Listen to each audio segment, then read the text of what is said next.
سلام سامعین، پیش خدمت ہے حمید فریدی سیریز کی یہ ناول رلانے والی پارٹ 4۔ فی الحال تو اس کی اسکیم خاک میں مل گئی تھی۔ اس نے اپنی موٹر سائیکل سڑک پہ دوڑا دی۔ اب وہ واپس شہر جا رہا تھا۔ وہ چاہتا تھا کہ وہ جلدی سے جلدی ہائی سرکل نائٹ کلب تک پہنچ جائے۔ فریدی کے بارے میں یہ بات آج ہی اس کے علم میں آئی تھی، لیکن یہ ضروری نہیں کہ پچھلی رات وہ رنگین حادثہ اچانک ہوا ہو۔ پتہ نہیں کب سے یہ چکر چل رہا تھا۔ شہر میں ہائی سرکل ہی تو ایک تفریح گاہ نہیں تھی۔ کرنل مرحوم ہارڈسٹون آن جہانی، اس نے بڑبڑا کے اپنے ہونٹ بیچ لیے تھے۔ چٹانیں جب پگھل کے لاوا بنتی ہیں تو پھر انہیں دنیا کی کوئی طاقت ان کے مقام تک واپس نہیں لے جا سکتی۔ سالہ سال کا تجربہ تھا۔ اب دیکھیے کیا ہوتا ہے فریدی صاحب، اور دھینگا مشتی بسلسلہ رومان، خداوند بڑی شان والا ہے تو۔ عظمتوں کے پہاڑ اپنی جگہ سے اکھڑ کر دلدل میں پھنسنے کے لیے پستیوں کی طرف لڑھکتے آ رہے ہیں۔ وہ یہ سب سوچتا ہوا ہائی سرکل نائٹس کلب کے کمپاؤنڈ میں آ گیا تھا، لیکن فوری طور پہ ہال میں داخل ہونے کی ہمت نہیں پڑی تھی، اس لیے سیدھا مینیجر کے آفس میں آ گیا۔ وہ وہاں موجود تھا اور پریشان نظر آ رہا تھا۔ میں واقعی بالکل گدھا ہوں، وہ حمید کو دیکھتے ہی غصے سے بولا تھا۔ تم پہلے مجھ سے اس کی تصدیق کر سکتے تھے، حمید نے سنجیدگی سے کہا۔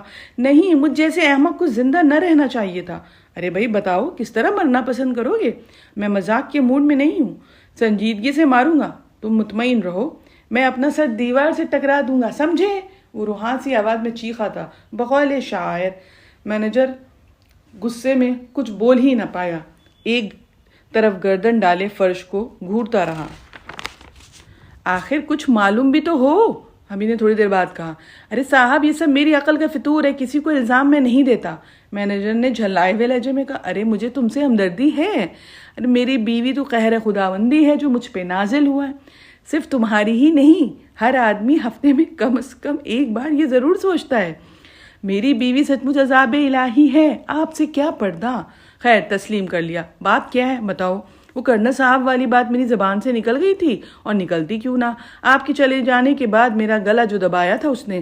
میں آپ سے کہہ رہا تھا خدارا شکوک و شبہات والی بات نہ کیجیے۔ بہرحال اب سب کچھ اگلنا پڑا، اور یہ بھی بتایا کہ خان وجاہت نہیں آیا۔ بس پھر کیا تھا، وہ لگ گئی ان لوگوں کی ٹوہ میں۔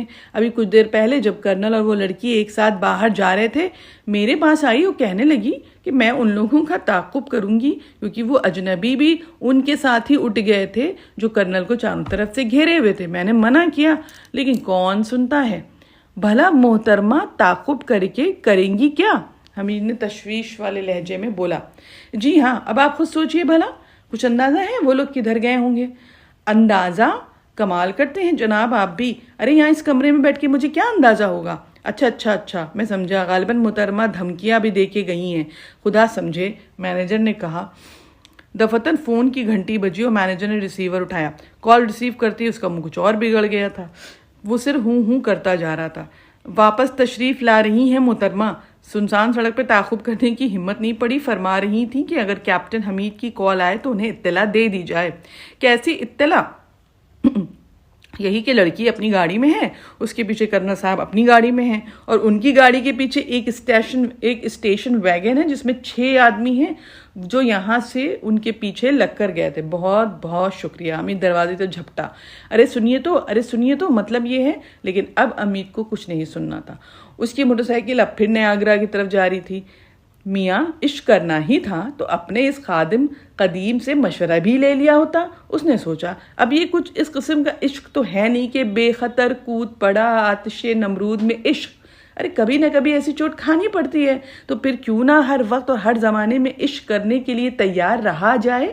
اب بندے خواہ ہیں، جس رفتار سے چاہے عشق کر سکتے ہیں، ٹھوکر کھانے کا تو امکان ہی نہیں۔ یقیناً وہ 6 آدمی خان وجاہت کے گنڈے ہوں گے۔ اب آپ چونکہ اناڑی ہیں اس میدان میں، لہذا رقیب روح سیاہ کا چہرہ محبوبہ کے جلوے جہاں تاب میں گم ہو گیا۔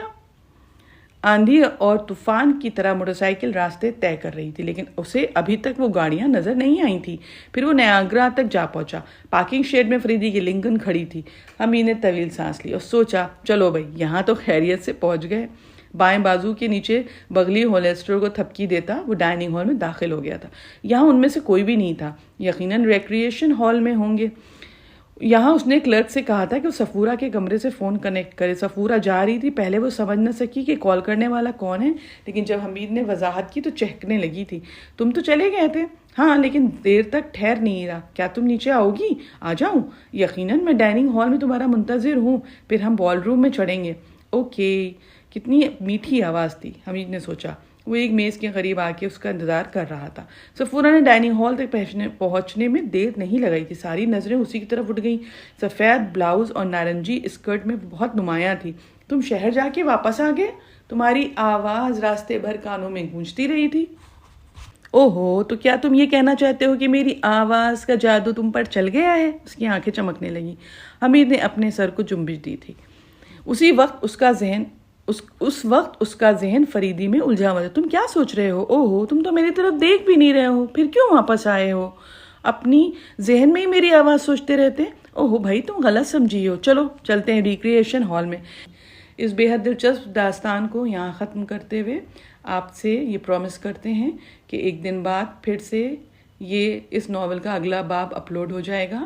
اگر آپ آلریڈی ہمارے چینل کے سبسکرائبر ہیں تو آلٹرنیٹ ڈیز پہ 5 PM پہ چیک کر لیا کریے کہ نیا باب اپلوڈ ہوا ہے کہ نہیں. شکریہ.